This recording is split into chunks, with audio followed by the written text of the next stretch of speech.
Wa sa'ukhbiruka an asyratiha. Aku masih hadits Jibril.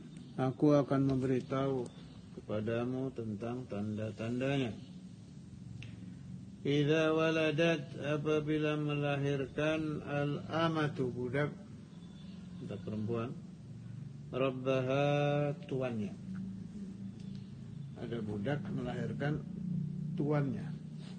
Ini ada beberapa makna. Syarah hadits Jibril fil alam al-Hafidzain halaman 177. Dzakara al-ulama'u wujuhan fi ma'nah. Para ulama punya banyak pendapat tentang makna budak melahirkan tuan ini.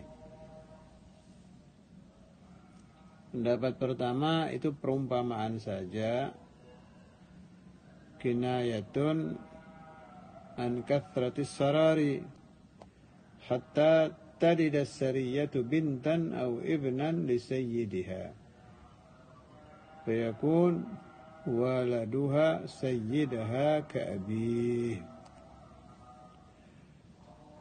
Tanda kiamat itu terlalu banyak sahaya, dan ini sudah lewat ya, sudah terjadi.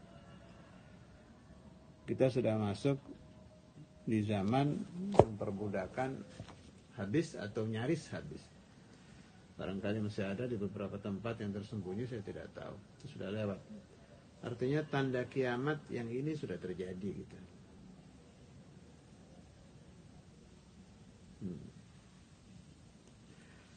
Ada pendapat lain dari ulama, wa qila kinayatun an kathrati ugugil auladi abaihim wa ummahatihim. Ini yang saya baca di ta'liqnya 177 bawah, itu bagian bawah. Sahaya melahirkan tuan itu maknanya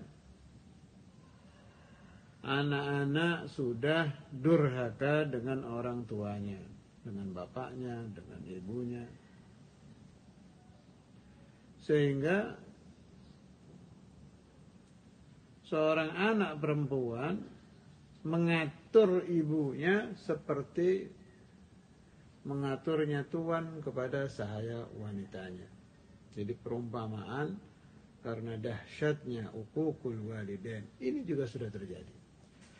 Sudah lewat ini tanda. Artinya kiamat semakin mendekat. Ya. Wa idza tatawala ru'atul ibil al-bahmi fil bunyan,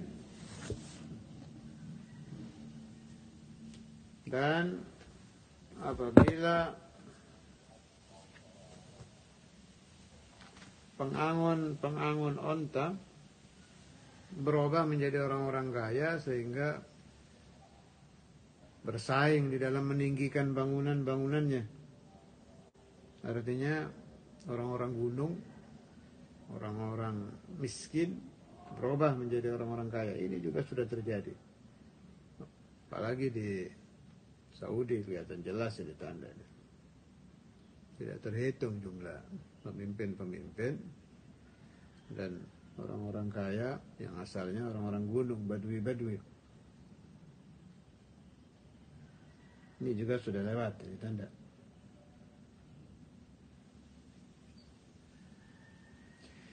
Fi khamsin, cara ngartikan fi khamsin buat santri ini ya. Fi khamsin, pengertian hari kiamat itu tetap di dalam 5 perkara, itu ngartikannya. Fi khamsin, pengertian hari kiamat itu tetap di dalam 5 perkara, la ya'lamuhunna illallah, yang tidak mengetahuinya kecuali Allah. Ini sudah pernah saya bahas ini. Thumma talan nabiyyu sallallahu alaihi wasallam, kemudian membaca Rasulullah sallallahu alaihi wasallam ayat innallaha indahu ilmus sa'ah, al-ayat. Sungguhnya di sisi Allah Subhanahu wa taala ilmu tentang hari kiamat. Allahumma shalli wa sallim wa barik. Thumma adbara, Kemudian pergi itu orang, malaikat Jibril ya. Faqala Rasulullah sallallahu alaihi wasallam rudduh. Coba cari mana orang tadi, suruh kembali. Kembalikan orang itu, maksudnya cari suruh balik ke sini. Falam yarau syai'a. Para sahabat tidak melihat sesuatu. Ini hadis juga dalil bahwa malaikat itu bisa yatasyakkal, berubah bentuk. Ini kan berubah berbentuk manusia, laki-laki. Di dalam ta'rif definisi malaikat itu kan ada, mereka bisa berubah bentuk. Seperti ini, berubah bentuk menjadi rajul. Faqala sallallahu alaihi wasallam, kemudian bersabda Rasulullah sallallahu alaihi wasallam, "Hadza Jibril jaa'a yu'allimun nasa dinahum." Ini adalah malaikat Jibril yang datang untuk mengajarkan orang-orang tentang agamanya. Qala Abu Abdullah, yakni Al-Bukhari, "Ja'ala dzalika kullahu min al-iman."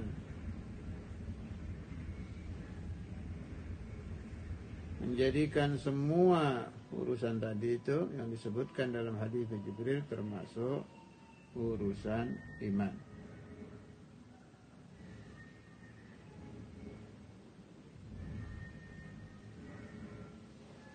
Nabi sallallahu alaihi wasallam menjadikan yang tadi itu termasuk urusan iman.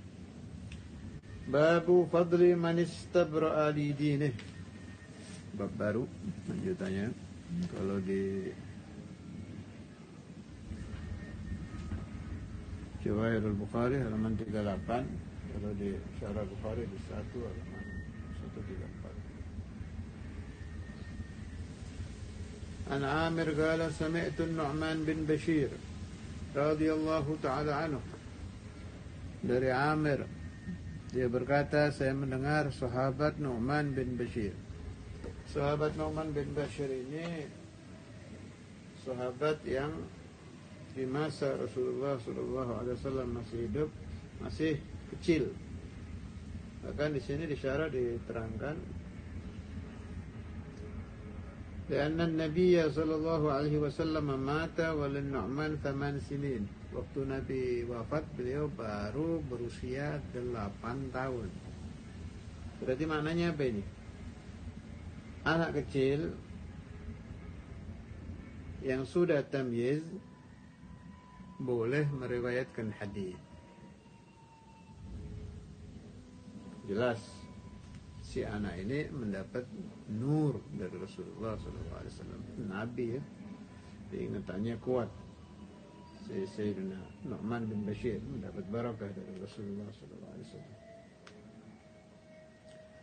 قال إسنادنا وبه إليه قال حدثنا أبو نعيم قال حدثنا زكريا عن عامر قال سمعت النعمان بن بشير يقول سمعت رسول الله صلى الله عليه وسلم يقول saya mendengar Rasulullah sallallahu alaihi wasallam bersabda, al-halalu bayyinun wal haramu bayyinun wa bainahuma mushabbahatun la ya'lamuha katsirun minan nas. ومن اتقى المشبهات استبرأ لدينه وعرضه ومن وقع في الشبهات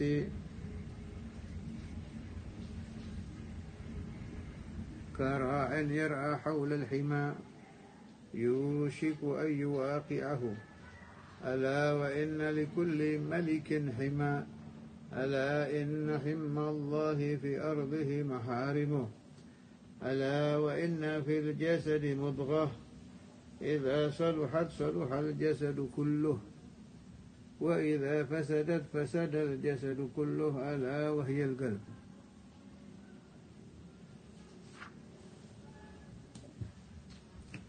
Artinya al-halalu bayyinun, halal itu jelas. Wal haramu bayyinun, haram juga jelas. Tapi wa bainahuma musyabbahat.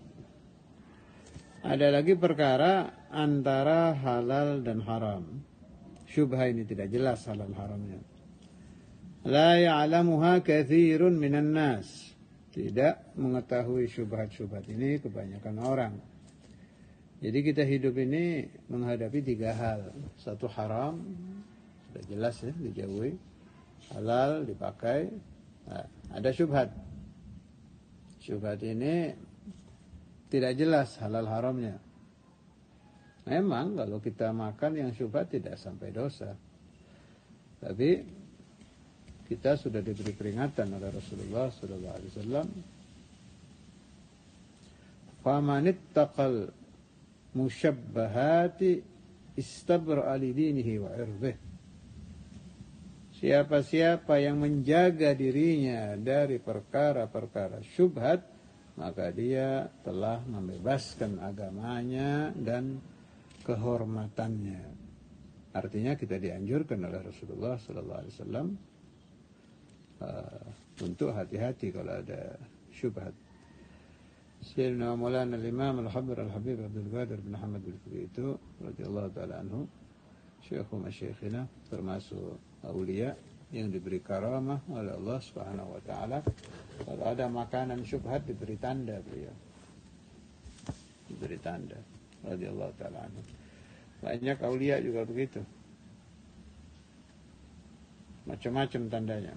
Kapan kita bahas tanda-tanda yang diberikan Allah Subhanahu wa taala kepada para aulia.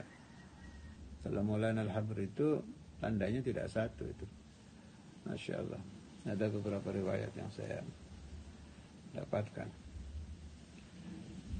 Gak bisa aja, gak bisa itu barang syubhat masuk ke perutnya Imam Al-Habib itu gak bisa keluar lagi.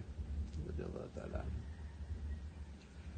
Nah, untuk kita, kelas kita, kalau habis sholat itu jangan ditinggalkan itu.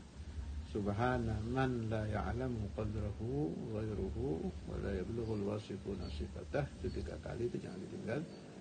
Ditambahin nih, subhana man la ya'lamu. Mau ditambah boleh, tidak juga tetap faedahnya. Ditambah lebih baik. Subhana man la ya'lamu qadrahu ghairuhu wa la yablughul wasifuna sifatah. Subhana man la ya'lamu qadrahu ghairuhu wa la yablughul wasifuna sifatah. Subhana man la ya'lamu qadrahu ghairuhu wa la yablughul wasifuna sifatah. Subhana man la ya'lamu qadrahu ghairuhu wa la yablughul wasifuna 'azamatahu. Subhana rabbika rabbil 'izzati amma yasifun, salamun 'alal mursalin, walhamdulillahi rabbil alamin. Itu doa sebelum membaca subhanallah 33. Itu untuk dijaga perut kita daripada makanan yang haram. Kalau jelas haram kan tidak mungkin kita makan atau minum. Yang sulit yang syubhat. Asarnya tetap soalnya, tetap menggelapkan hati.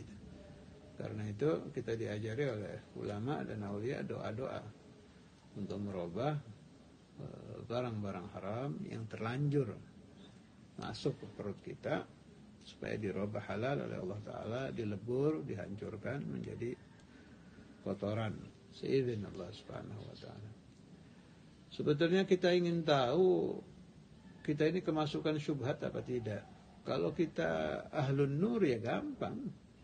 Kalau orang yang biasa mukasyafah umpama ada satu orang soleh punya kasyaf yang sahih ya, yang dari Allah bukan dari jin atau syaitan atau bawaan alam yang memang minallah. Itu kalau kemasukan syubhat bureng, nggak jelas, lama-lama hilang. Tanda lain yang lebih mudah untuk kita, kelas kita itu ladzatul ibadah. Biasanya kita kalau membaca dalail nikmatnya hilang. Nah, itu pasti kemasukan syubhat. Biasanya kita kalau qiyamul lail semangat, ada ladzah di dalam tahajud, hilang. Nah, itu kemasukan syubhat. Alhasil nikmat-nikmat yang bangsa batin kalau menurun, apalagi hilang, itu tanda bahwa perut kita kemasukan barang syubhat. Para masyayikhuna selalu memberikan peringatan, di antaranya Syekhuna Abi Sa'id dan lain-lain. Hati-hati di dalam masalah makanan. Kalau di Zubat ada juga penjelasan itu. Wa ta'atun mimman haraman ya'kulu mithlul bina'i fawqa maujin yuj'alu. Kalau kita kemasukan barang haram, sengaja tidak sengaja, itu ibarat kita membangun ibadah fondasinya bukan di tanah tapi di ombak, tidak akan jadi ibadahnya. Mithlul bina'i fawqa maujin yuj'alu. Nasallallahu alaihi wasallam. Wa man waqa'a fi syubuhati, dan orang-orang yang jatuh di dalam perkara-perkara syubhat, baik di dalam makannya, minumnya, nikahnya, muamalahnya, pokoknya kehidupannya semua, kara'in yar'a haulal hima, maka hidup dia itu seperti seorang penggembala yang menggembalakan gembalaannya di sekitar daerah larangan. Hima itu kalau di zaman kita itu kayak ada tanah atau bangunan yang ada tulisan dilarang masuk, itu hima di zaman kita. Orang mau diangon kambing kayak mau apa, mau jalan-jalan, pokoknya nggak boleh masuk aja ke sini. Itu namanya hima. Yushiku ayyuwaqi'ahu, kalau orang sengaja dekat-dekat situ, nyaris dia masuk ke situ. Ala ketahuilah wa inna likulli malikin himan. Setiap raja pasti ada daerah terlarang, punya daerah yang dijaga, yang dilarang orang masuk ke situ. Begitu juga raja di raja, raja dari segala raja, Allah Subhanahu wa taala juga ada hima. Ada daerah larangan. Apa daerah larangan Allah? Wa inna himallahi fi ardihi maharimuhu. Di muka bumi, daerah larangan Tuhan adalah larangan-larangan hukum Allah yang disebut dengan istilah haram. Ala ketahuilah. Wa inna fil jasadi mudghah. Sesungguhnya di badan ada sebuah daging. Idza saluhat, apabila baik itu mudghah, saluhal jasadu kulluh, maka baik semua jasad. Wa idza fasadat, apabila rusak itu mudghah, fasadal jasadu kulluh, maka rusak semua jasad. Ala wahyal qalb. Mudghah itu adalah hati. Artinya hati itu menjadi imam. Kalau hati baik, seluruh anggota badan akan berbuat baik. Kalau hati busuk, seluruh anggota badan akan ikut berbuat busuk. Al-Habib Ahmad bin Hasan Al-Attas waktu mengeluarkan hadis ini, beliau juga ucapkan begini. Saya lupa itu ucapan beliau sendiri atau nagalaan masyaikh, tidak ada masalah mau dari mana. Kalau bukan dari beliau, ya dari syekh.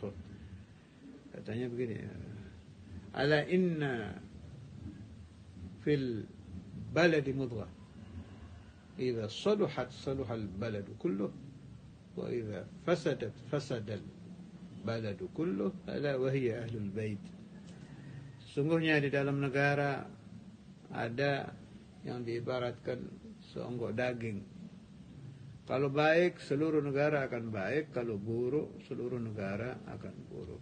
Siapa mereka? Ahlul baiti Rasulullah sallallahu alaihi wasallam. Anak cucu Rasulullah sallallahu alaihi wasallam.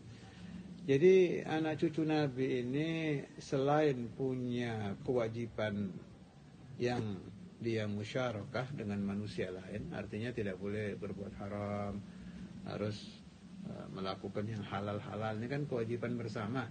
Mau Habib nggak Habib kena kewajiban ini. Dia punya kewajiban tambahan. Kalau dia baik, dunia ini akan baik. Seluruh ahlul bait, dari masyrik sampai maghrib. Kalau semuanya saleh, dunia pasti saleh. Kalau ahlul baitnya busuk, dunia pasti akan ikut rusak. Ini tanggung jawab kedua. Jadi kalau ada sayyid, cucu Nabi berbuat dosa, dia menyebabkan dunia ikut berdosa. Itu sudah aturannya begitu. Karena itu, kalau kebetulan di badan Anda ada darah Rasulullah SAW, hati-hati kalau mau maksiat. Begitu Anda maksiat, Anda menyebabkan orang-orang lain juga hobi maksiat.